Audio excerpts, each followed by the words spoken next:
The code blue alarm shattered the midnight hush of Manhattan General's ER like a gunshot in a confessional, yanking Dr. Jordan Hayes from the fog of another 12-hour shift into the raw chaos of resuscitation. His hands, steady as steel after 15 years of stitching souls back together, faltered for the first time when he locked eyes with the patient on the gurney. A young man, mid-20s, pulse flatlining under the paddles, his face a haunting echo of the lover Jordan had buried in whispers and shadows. "Clear," Jordan barked, but the defibrillator's jolt hit him harder than the body beneath it, ripping open the closet door he'd barricaded with white lies and late-night alibis, because in that frozen second, he saw not a stranger, but the ghost of what could have been. Himself, out and unafraid, loving fiercely in a world that demanded silence. Jordan's breath came in ragged bursts as the team swarmed, for lines snaking like veins of mercy, the metallic tang of blood mingling with the sterile bite of antiseptic. He pressed his palms to the young man's chest, compressing with mechanical precision, each thrust a rebellion against the memory clawing at his throat. The argument with Liam 2 nights ago, words hurled like scalpels in their cramped Brooklyn walk-up. 15 years, Jordan. You've saved hundreds, but you're killing us? Liam had said, his green eyes. Those eyes that had first caught Jordan's across a crowded residence lounge a decade ago, glistening with unshed tears. Now, as the monitor flatlined again, Jordan whispered a prayer he hadn't uttered since med school. Not to God, but to the universe that had gifted him this hidden life. Let him live. Let me live. The kid pulled through, barely. A collapsed lung from a hate crime beating in the village, ribs cracked like promises Jordan had made to himself. As dawn bled pink through the ER's grimy windows, Jordan slumped into the break room, the weight of his pager heavier than his secrets. He was 38, chief resident in one of New York's busiest trauma centers. A man who'd patched up gunshot wounds from gang wars and overdoses from Wall Street burnouts, all while wearing his straight dad facade like a second skin. Wife? None, but the rumors of that workaholic bachelor kept the questions at bay. Boyfriend? Liam, his anchor, his fire, Dr. Liam O'Connor, the sharp-tongued Irish-American surgeon who'd transferred in from Boston 5 years back, trading his accent for stolen kisses in supply closets and moonlit drives along the Hudson. But the closet was a cage, forged in Jordan's conservative Texas upbringing, tempered by the hospital's old guard admins who still whispered about family values in board meetings. Manhattan General was a microcosm of America, diverse on the surface, with rainbow flags fluttering in Pride Month window displays, but riddled with undercurrents of bias that could sink a career faster than a bad diagnosis. Jordan had seen it. The queer nurses passed over for promotions, the trans patients misgendered in charts, the quiet suicides tallied in the psych ward. So he'd stayed silent, excelling in silence, rising through the ranks on skill alone, until love demanded more than shadows. That morning, as the ER hummed back to life, ambulances wailing like sirens' calls, Jordan found the note slipped under his locker door, Liam's handwriting an elegant scrawl. "We need to talk. Tonight. No more hiding." His chest tightened, a familiar ache blooming like an untreated bruise. He crumpled it, but not before tracing the curve of the J in his name, a lover's touch on paper. The shift dragged on. A toddler with a fever spiking to 104. An elderly woman whispering final confessions as morphine dulled her pain. A strung-out veteran reliving Fallujah in hallucinatory screams. Jordan moved through it all on autopilot, his mind a whirlwind of what-ifs. What if he came out? What if the chief of staff, Dr. Harlan Graves, a silver-haired relic with a Bible on his desk and a homophobic op-ed bookmarked on his browser, blackballed him? What if Liam walked away for good? By noon, the ER was a pressure cooker, summer heat seeping through the vents, turning sweat to steam. Jordan was suturing a laceration on a construction worker's forearm when his phone buzzed. A text from an unknown number. "Saw what happened last night. You're one of us.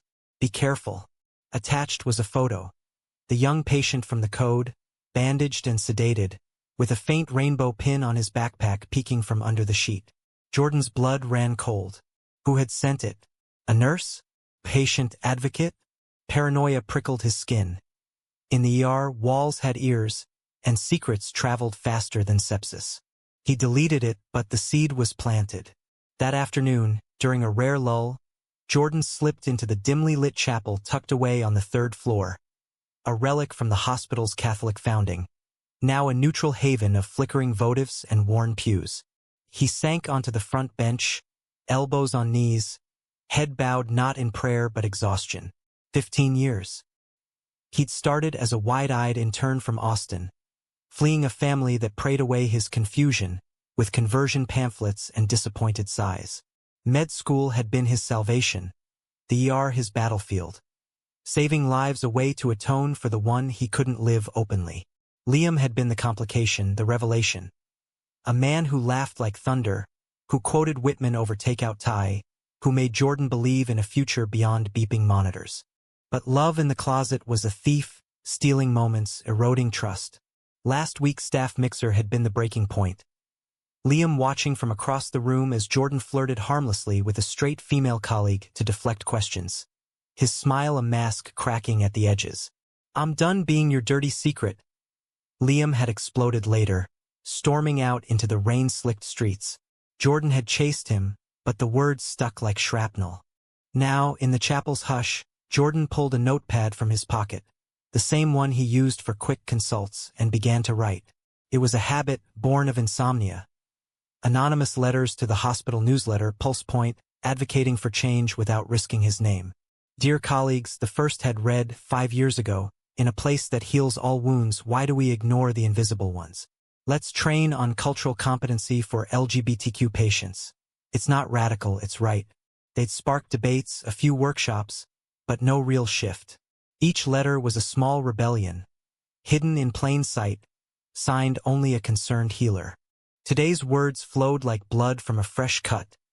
We've lost too many to silence. I know because I've held their hands, felt their fear mirror my own. It's time to open the doors, not just for patients, but for us. He paused, pen hovering. The word terrified and thrilled him. Folding the paper, he tucked it into an envelope. No address, destined for the newsletter Dropbox. One more voice in the void. The rest of the shift blurred into evening. A multi-car pileup on the FDR drive flooding the bays with fractures and fumes, Jordan triaging with grim efficiency.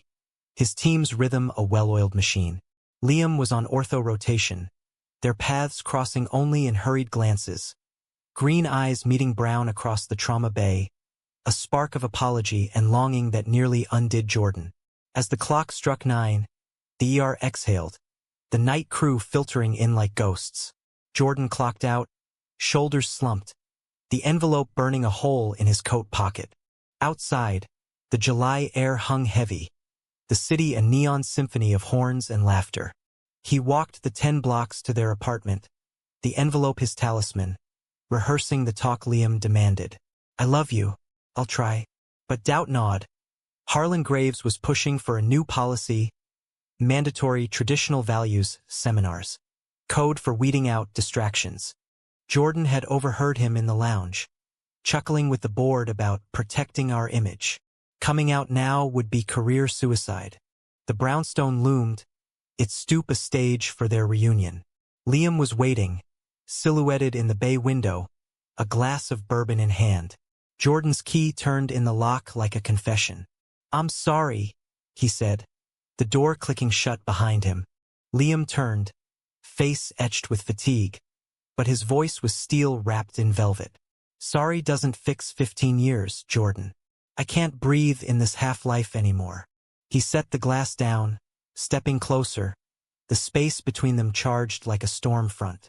That kid last night, the one you saved, he's me 10 years ago, beaten for who he loves. And you're still hiding, like it'll save you.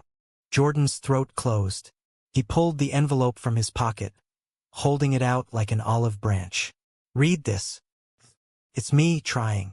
Liam took it, unfolding the letter with careful fingers.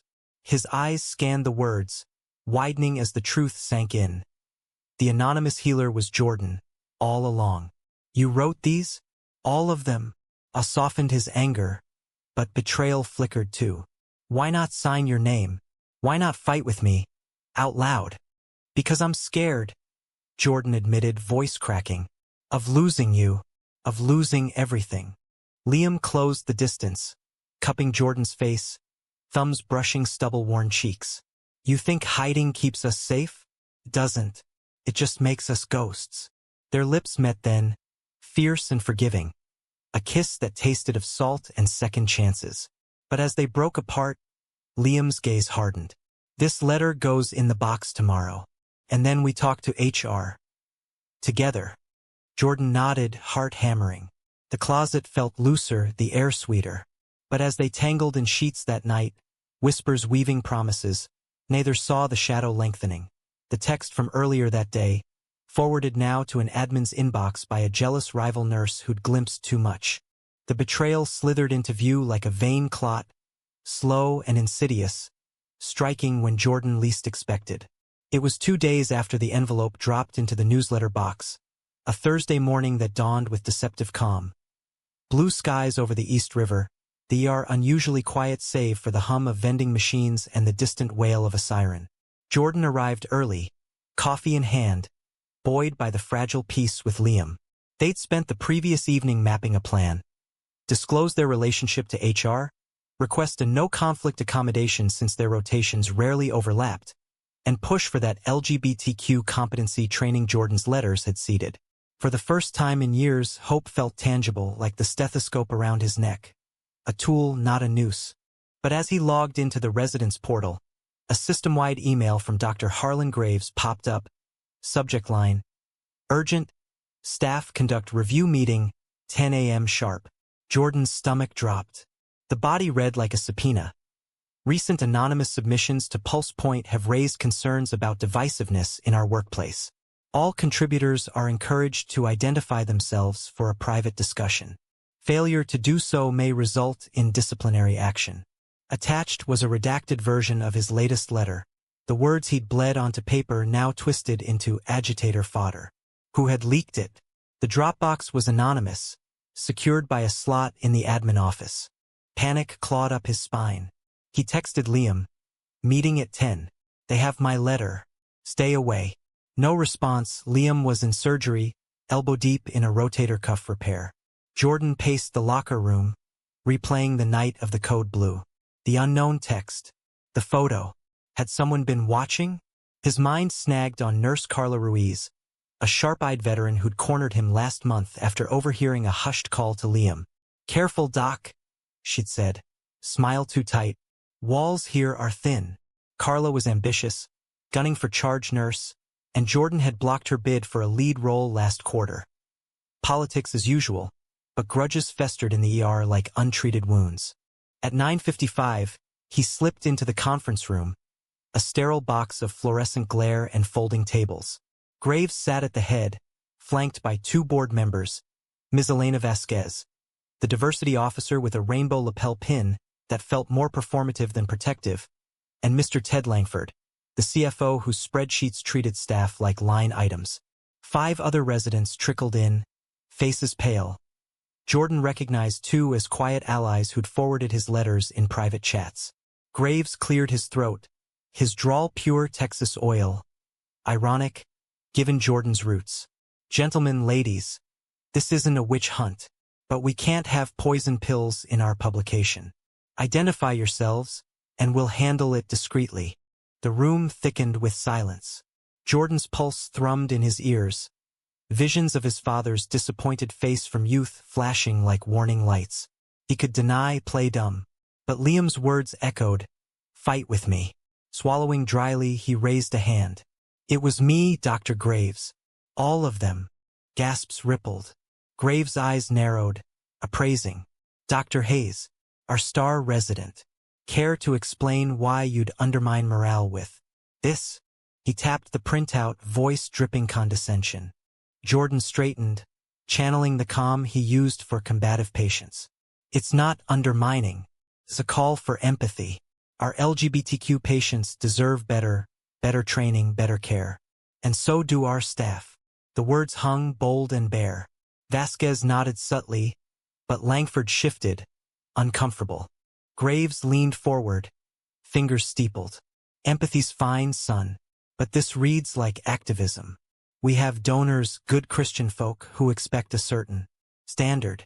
You want to rock the boat? Fine. But expect waves. The meeting dissolved into murmurs, assignments for mediation sessions. But as Jordan filed out, Carla brushed past, her whisper venomous. Bold move. Document, hope it was worth it. By afternoon, the ER buzzed with whispers. Jordan the letter writer, the troublemaker. Patients noticed nothing, of course. A diabetic in ketoacidosis didn't care about politics when her vision blurred to black. But colleagues did. Sidelong glances from techs. A frostier handoff from the day shift.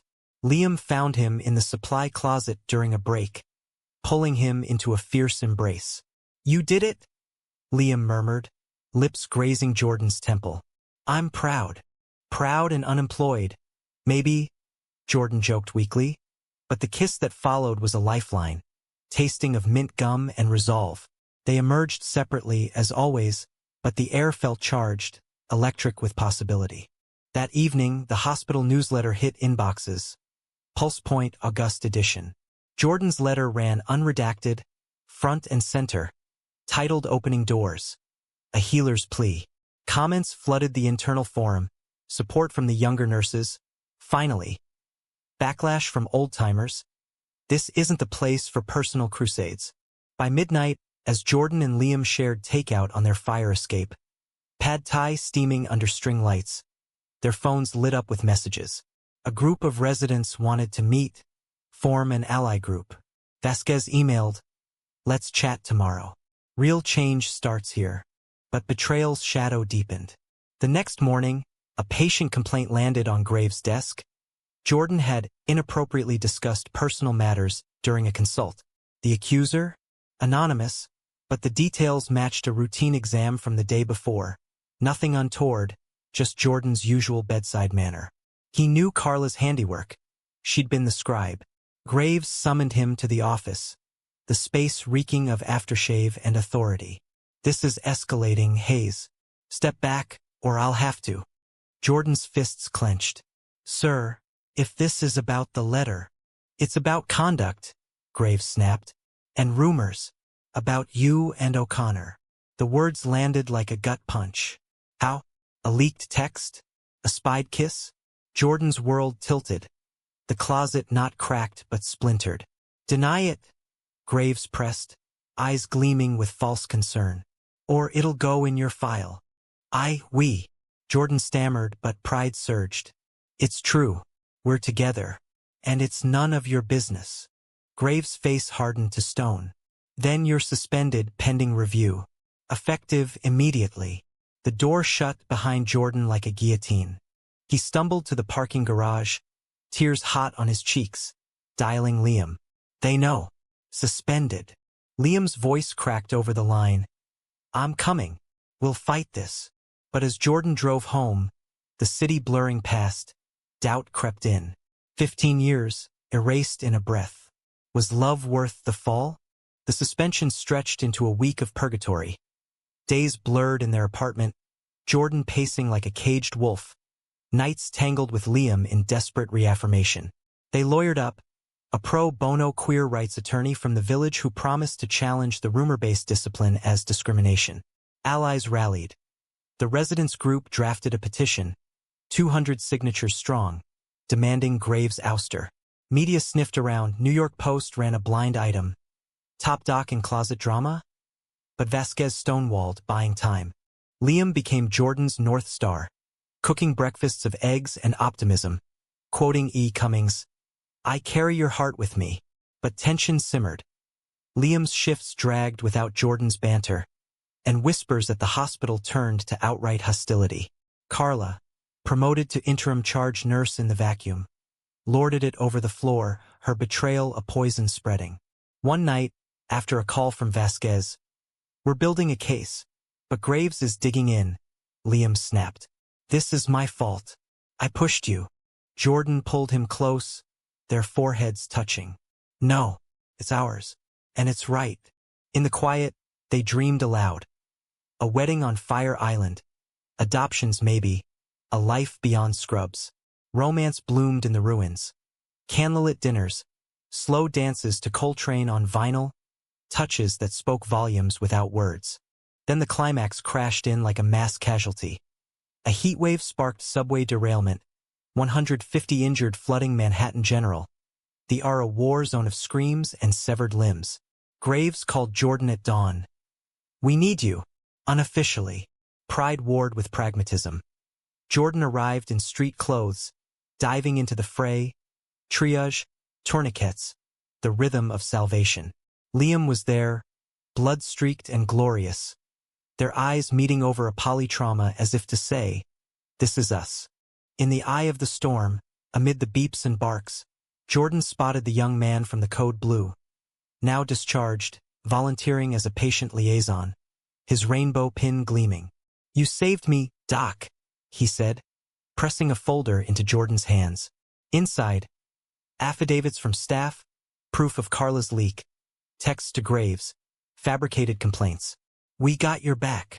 As the crisis crested, Jordan penned his final letter, not to the newsletter, but slipped into Graves' inbox via Vasquez.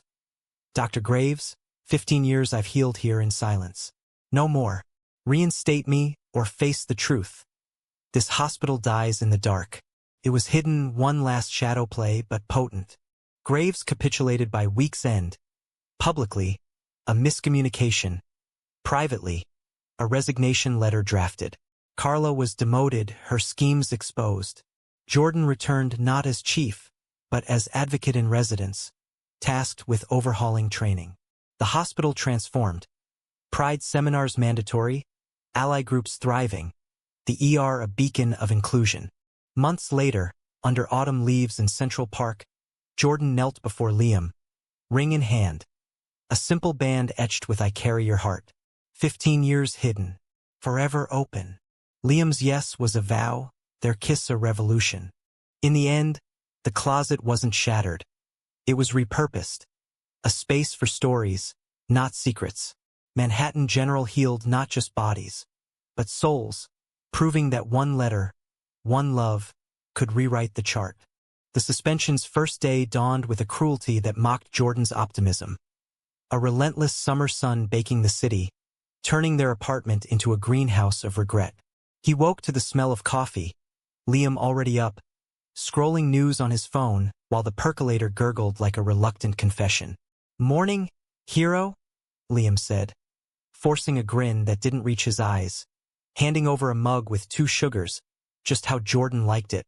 But the domesticity felt fragile, like the thin hospital gown separating a patient's vulnerability from the world. Jordan sipped, the bitterness grounding him. Any word from Vasquez? Radio silence. But the petitions at 250 now. Even some of the old guard signed, quietly. Liam sat beside him on the sagging couch, their knees brushing, a casual intimacy they'd taken for granted in stolen moments. Now, with time stretching empty before them, it was both balm and burden. Jordan had always been the doer, the fixer. Idleness chafed like ill-fitting scrubs. They spent the morning mapping strategy with the attorney, Rebecca Stein, a no-nonsense dyke in her 50s with a Rolodex of queer litigators and a tattoo of the pink triangle peeking from her cuff. Over Zoom, she dissected the suspension. "It's pretextual discrimination. Graves can't fire you for being gay, but he can make your life hell until you quit." We hit back with the petition, media if needed, and that leak trail on Carla. Her confidence was infectious, but as the call ended, Jordan's phone buzzed. A voicemail from his mother in Austin. "Jordan, honey, hospital trouble? Your aunt saw something online. Call us. We pray for you." The call he dreaded. His parents, devout Baptists who'd shipped him to reparative therapy camps at 16, hadn't spoken of his struggles in years. Their love a conditional truce. He deleted the message, but guilt lingered, a low-grade fever. Liam noticed, pulling him into a hug. "You don't owe them explanations. Not anymore." Afternoon brought distraction. A walk through Prospect Park, where dog walkers and joggers blurred into normalcy. They bought ice cream from a truck, mint chip for Liam, Rocky Road for Jordan, and sat on a bench overlooking the lake, ducks paddling lazy circles. "Remember Boston?" Liam asked, licking his cone, a boyish smile breaking through. "That dive bar after my interview, when you accidentally..." Spilled beer on me to get my number. Jordan laughed, the sound rusty. Desperate times. You were wearing that go-doffel sweater. Their hands intertwined, fingers lacing like 4 lines, and for a moment, the world shrank to this. To Liam's thumb stroking his knuckle, the sun warming his face without judgment. But evening cracked the idyll. A knock at the door revealed the young man from the code. Tyler, 24, a barista by day, activist by passion. His arm still in a sling from the beating. Heard about the suspension, he said, stepping in with a 6-pack and a folder. Figured you could use company. And intel. Over beers Tyler spilled. He'd been digging, interviewing staff. Carla had a history. Petty theft from the pharmacy, covered up by Graves in exchange for loyalty. The leaked text? Traced to her burner phone. Forwarded to admin after she'd eavesdropped on Jordan and Liam in the chapel. You're kidding? Liam growled, face flushing.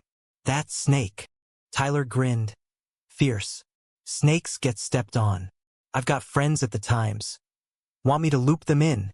Jordan hesitated, the letter writer in him warring with the healer. Not yet. Let's build the case first. As Tyler left, the apartment felt smaller, the walls closing in with what-ifs. That night, sleep evaded. Jordan tossed, dreams of the ER morphing into his childhood church, Graves preaching from the pulpit while Liam bled out on the altar. Day 2 brought rain, a deluge that matched Jordan's mood. Vasquez called. Good news. Graves is backpedaling. The petition scared the board. But he wants a meeting. Your call. Jordan agreed, arriving at the hospital in a button-down and slacks, feeling like an imposter. The ER thrummed without him. Bays full, nurses calling codes, and his chest ached with absence. Liam slipped him a note during the wait. You're my home. Kick-ass. Graves' office was a time capsule. Diplomas yellowing on walls, a cross discreetly mounted. Sit, he said, gesturing to a chair like a throne. No Vasquez. Just the 2 Texans, irony thick as humidity. This has gotten out of hand, Hayes. The letters were misguided. The rumors? Office gossip. Come back. No file mark, and we forget it. Jordan's jaw tightened. Misguided? It's about lives, sir. Patients like Tyler, staff like me. You want to forget? Admit the bias. Graves' laugh was bark without bite. Bias? This is business. Donors pull funding over woke nonsense. Jobs go. You're good, Jordan, don't throw it away for feelings. The word landed like a slap. Feelings? Love isn't a feeling. It's fact. And it's protected.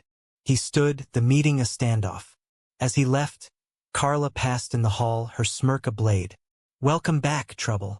Suspension lifted provisionally by noon, but the air was poisoned. Shifts resumed in whispers and wary eyes, Jordan's hands shaking on his first suture. Liam's support was steadfast. A quick squeeze in the stairwell, a shared lunch in the rooftop garden. But strain showed. I hate seeing you like this, Liam confessed one night. As they lay spent in bed, city lights painting patterns on the ceiling, jumping at shadows. Jordan traced Liam's collarbone, memorizing the map. It's temporary, like a bad shift. But doubt festered. A patient that week, an elderly gay man dying of AIDS complications, gripped Jordan's hand. Don't wait like I did, document life's short. The words haunted, fueling another letter. Drafted but unsent, a bridge to the final one. Week's end brought betrayal's full bloom. Anonymous email to the board. Photos, grainy, from a security cam, of Jordan and Liam in the chapel, embrace unmistakable. Sender, Carla. Her IP traced later by Tyler's tech-savvy friend. The board convened an emergency session, Vasquez fighting tooth and nail, but Graves spun it as HR violation, suspending Liam 2 for fraternization. The call came as they cooked dinner. Pasta boiling over, metaphor cruel. Liam's face drained of color. Suspended. Because of us. Rage boiled. Then broke in sobs, raw, unfiltered. Jordan held him, rocking like a child. Their love a fortress under siege. We'll sue. We'll win. But in the quiet after, As rain lashed the windows, Jordan penned notes to allies, the pen his sword. Romance endured in small acts. Liam's head on Jordan's lap during movie marathons whispered, "I love yous," like incantations. The conflict peaked midweek, a staff revolt brewing. Residents walked out in protest. Picket lines at the entrance, signs reading "Heal all hearts." Media swarmed. CNN interview with Tyler, NYT op-ed by Vasquez. Jordan and Liam, sidelined but central, became symbols. Love as catalyst for change. Betrayal stung deepest when Carla confronted Jordan in the lobby, cornered like a rat. "You think you're heroes? You're freaks ruining everything." Jordan's response was calm fire. "No, Carla, we're human, and that's enough." Security escorted her out, her empire crumbling. Through it all, emotion layered thick. Fear giving way to fury, then fragile hope. Liam's vulnerability cracked Jordan open. One night, over wine, Liam admitted his own closet scars. Catholic guilt from Southey, a brother disowned for being trans. "You make me brave," he said, tears tracing paths. Their lovemaking that night was tender, a reclamation, bodies speaking what words couldn't. As the petition hit 500, Graves called a town hall. Jordan spoke, voice steady. 15 years I've given. For patience, for you. Now give back." Applause thundered, the tide turning. The town hall's echo lingered like aftershocks. The hospital a tinderbox of anticipation.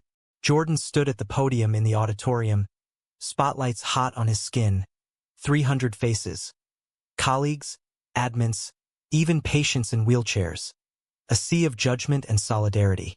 Liam sat front row, eyes locked on him, a silent anchor.